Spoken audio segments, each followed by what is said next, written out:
Stockard Channing's life unfolds like a richly layered script, one where the protagonist navigates the glittering highs of Broadway lights and Hollywood spotlights, only to confront the shadowed valleys of personal loss and professional rejection.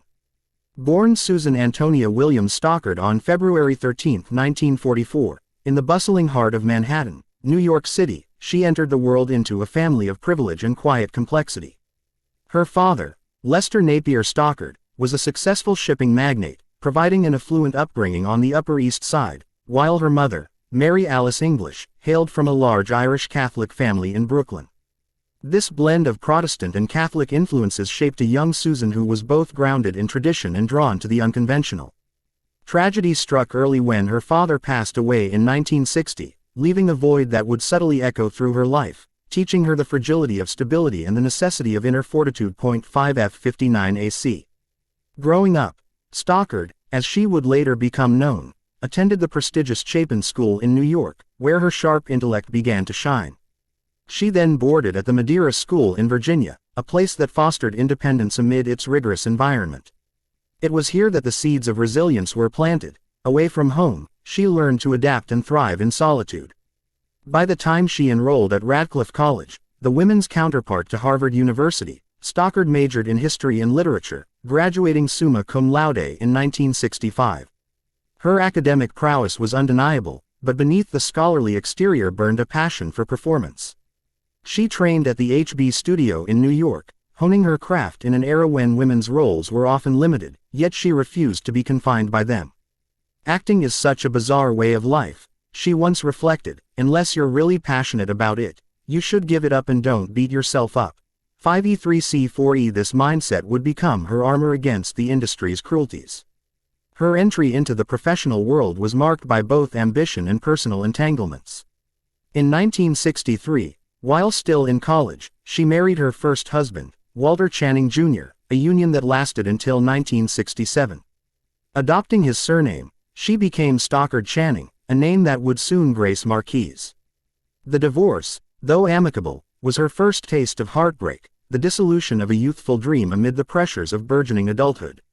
Undeterred, she dove into theater, joining the Experimental Theater Company of Boston.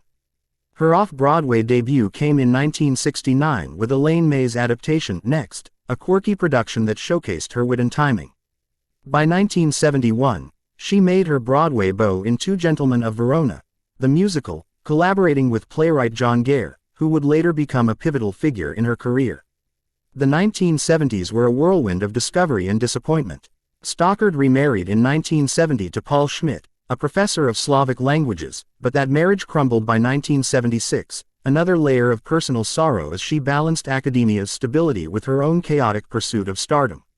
Her television debut was whimsical, a victim in a Sesame Street sketch, but it led to more substantial roles. In 1973, she starred in the TV movie The Girl Most Likely to, a black comedy penned by Joan Rivers. Playing an ugly duckling who transforms via plastic surgery and exacts revenge, Stockard embodied themes of reinvention and retribution, drawing from her own experiences of transformation. The role required physical alterations, cotton-stuffed cheeks, padded outfits, to appear dowdy, a testament to her commitment and willingness to embrace vulnerability for art. 04 EAB9. Film beckoned next. In 1975, she co-starred in Mike Nichols' The Fortune. Alongside Warren Beatty and Jack Nicholson, a role she cherished as some of her finest work. Yet, the film's box office flop was a stinging setback, highlighting the precariousness of Hollywood success. Casting can be heartbreaking, she later admitted, and dealing with the disappointment is the hardest part. C9A. 900 more films followed. The Big Bust 1976, Sweet Revenge 1976, The Cheap Detective 1978, but none catapulted her to leading lady status. Amid this, she wed David Debin, a writer-producer, in 1976, only for the marriage to end in 1980. Heartbreak compounded as she navigated the emotional toll of serial divorces, each one a reminder of love's impermanence. Nobody gets married to get divorced, she reflected years later, her voice carrying the weight of lessons hard-learned. 6A44DF. Then came Grease in 1978, a cultural phenomenon that redefined her trajectory. At 33, playing the teenage rebel Betty Rizzo, Stockard infused the character with raw authenticity, cynical, tough, yet achingly vulnerable.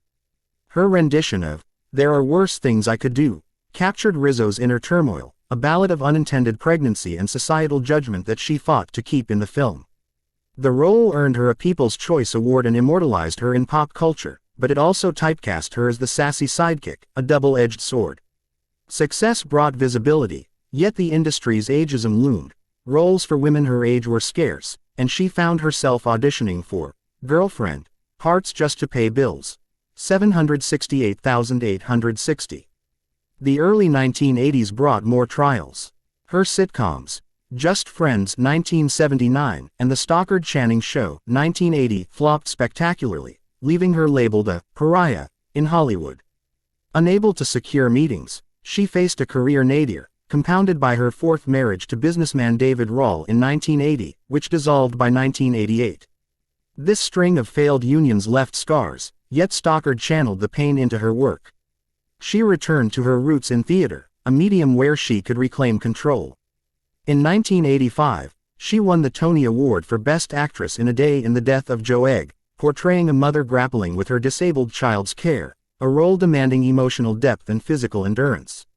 The victory was a beacon of resilience, proving she could rise from ashes. 419EE7. Personal reinvention followed professional. In the late 1980s, on the set of A Time of Destiny 1988, she met cinematographer Daniel Gilham, beginning a relationship that would span over 2 decades.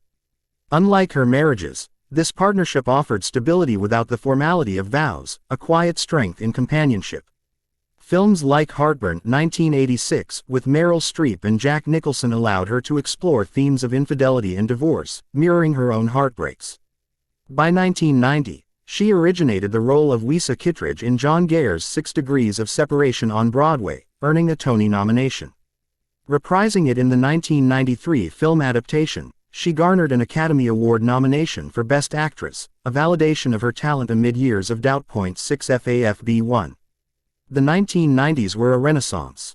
Roles into Wong Fu, Thanks for Everything, Julie Newmar 1995, Smoke 1995, earning a SAG nomination, and Practical Magic 1998 showcased her versatility.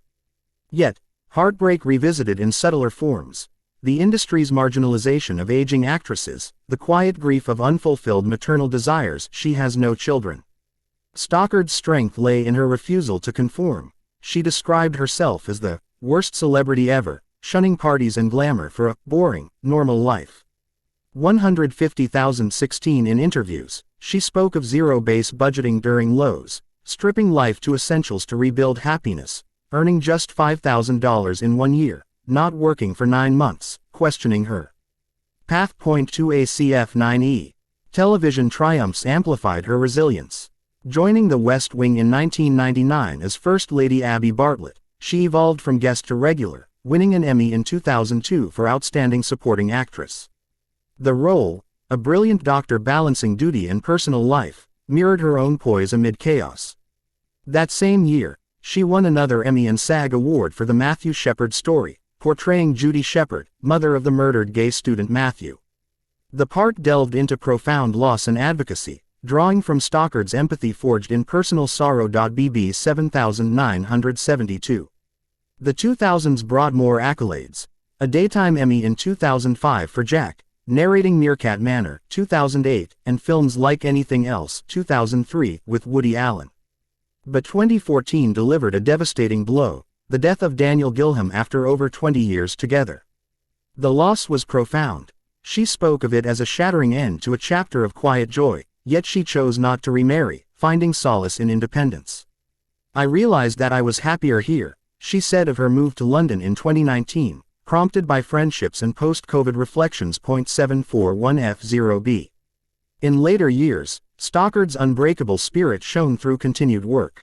Recurring on The Good Wife 2012-2016 as Veronica Loy, she brought maternal wisdom tinged with wit. In 2023, she starred in ITV's Maryland as Kathy, exploring themes of family secrets and reconciliation. Theater remained her sanctuary, reprising roles in Apologia 2018 and starring in Night, Mother 2021 in London. As of 2025, at 81, She graces the stage as Clytemnestra in Electra alongside Brie Larson, a production that moved from Brighton to London's Duke of York's Theatre. Directed by Daniel Fish, it underscores her enduring power, portraying a queen of vengeance and regret, themes resonant with her life's narrative. B9F 878. Throughout, Stockard's story is one of unyielding resilience. From the heartbreak of 4 divorces and a beloved partner's death to professional pariah status after flops, she rebuilt through passion and persistence.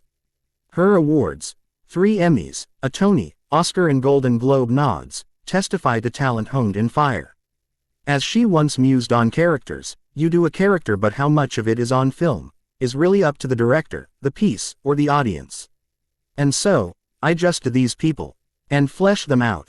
BBF 7CF. In fleshing out her own life, Stockard Channing has crafted a masterpiece of strength, turning heartbreak into unbreakable art.